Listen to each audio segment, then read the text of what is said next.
Russia और Ukraine के बीच जिस तरह से युद्ध की स्थिति बनी हुई है, लगातार अलग अलग रशिया के शहरों में टेंशन का माहौल है। आपको बताएं कि न्यूज नेशन की टीम इस समय मौजूद है रशिया मॉस्को में, और मॉस्को में भी आज सुबह तड़के एक ऐसी घटना हुई जिसने पूरे रशियन गवर्नमेंट को हिलाकर रख दिया। व्लादिमीर पुतिन के बहुत ही खास इगोर किरिलोव को जो है उनकी हत्या कर दी गई। इस समय जहां पर मैं खड़ा हूं, आप देखिए, ये है मॉस्को के ठीक पास में ही जो लोकेशन है जहां पर बम ब्लास्ट हुआ, वो लोकेशन है क्रेमलिन के पास में। आपको बताएं, इगोर किरिलोव जो 2017 में रूस के परमाणु और रासायनिक रक्षा बलों के प्रमुख जिनको नियुक्त किया गया था, वो यूक्रेन युद्ध में अपनी बड़ी भूमिका एक तरह से निभा रहे थे और कई देशों द्वारा प्रतिबंधित किए गए थे। उनकी हत्या एक तरह से कर दी गई है। और आपको बताएं कि रूस के परमाणु रक्षा बलों के प्रमुख के रूप में किरिलोव ने कई महत्वपूर्ण सैन्य निर्णय लिए थे और उसके बाद से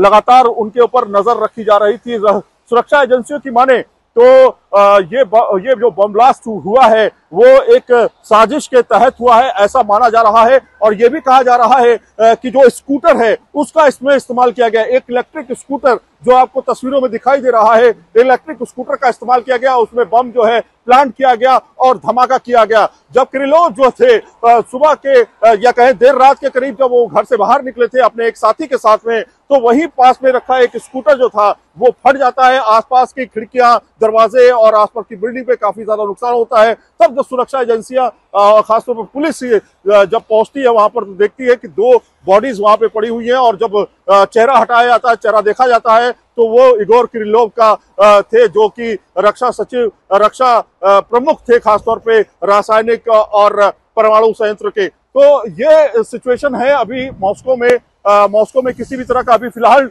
टेंशन नहीं है, लेकिन इस घटना के बाद कहीं ना कहीं टेंशन का माहौल जरूर क्रिएट हो गया है, क्योंकि बर्फबारी लगातार जो है वो हो रही है और इसकी वजह से इस लोकेशन में थोड़ा बहुत इसका प्रभाव जो है साफ तौर पे देखा जा रहा है। कहीं ना कहीं इसका असर जो है इस पूरे दुनिया पर पड़ेगा, ऐसा माना जा रहा है, क्योंकि जिस तरह से रशिया और यूक्रेन वॉर चल रही है उसके बाद से ये टेंशन जो है लगातार बढ़ती हुई दिखाई दे रही है। आपको बताएं कि ये एक विस्फोट के उपकरण के द्वारा परमाणु और रासायनिक बलों के प्रमुख लेफ्टिनेंट जनरल इगोर किरिलोव की हत्या कर दी गई है। और ये विस्फोट एक अपार्टमेंट बिल्डिंग के पास में हुआ है, और अपार्टमेंट बिल्डिंग जो है वो माना जाता है काफी ज्यादा वीवीआईपी लोग उस बिल्डिंग के अंदर रहते थे।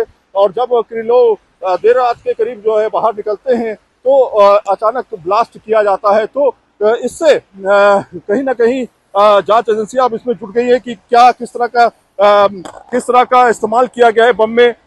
बम एक स्कूटर के पास रखा गया था, ऐसा बताया गया है। स्कूटर का इसमें इस्तेमाल किया गया, इसे रिमोट कंट्रोल के जरिए सक्रिय किया गया। विस्फोट की ताकत लगभग 300 ग्राम टीएनटी के बराबर थी। आप समझ सकते हैं 300 ग्राम टीएनटी जो है कितना ज्यादा विस्फोटक होगा, जो जिसका इस्तेमाल कहीं ना कहीं जो किया गया है। सोची समझी साजिश के तहत इगोर किरिलोव को जो है रास्ते से हटाने की कोशिश की गई है, क्योंकि माना जाता है कि इगोर किरिलोव जो है काफी ज्यादा एक्टिव रहे हैं, खासतौर पे परमाणु और रासायनिक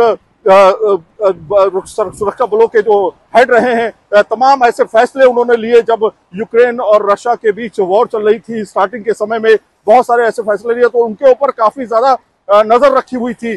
तमाम जो आतंकी संगठन है या फिर दूसरे देश के लोग हैं, उनकी तरफ से काफी नजर रखी जा रही थी। लेकिन इस घटना ने एक बार फिर से इस पूरे रशिया में सुरक्षा को लेकर के, खासतौर पर मॉस्को में भी सुरक्षा को लेकर तमाम सवाल जरूर खड़े कर दिए हैं।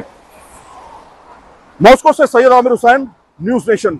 न्यूज नेशन अब व्हाट्सएप पर खबरों की ताजा अपडेट के लिए न्यूज नेशन के इस क्यूआर कोड को स्कैन करें।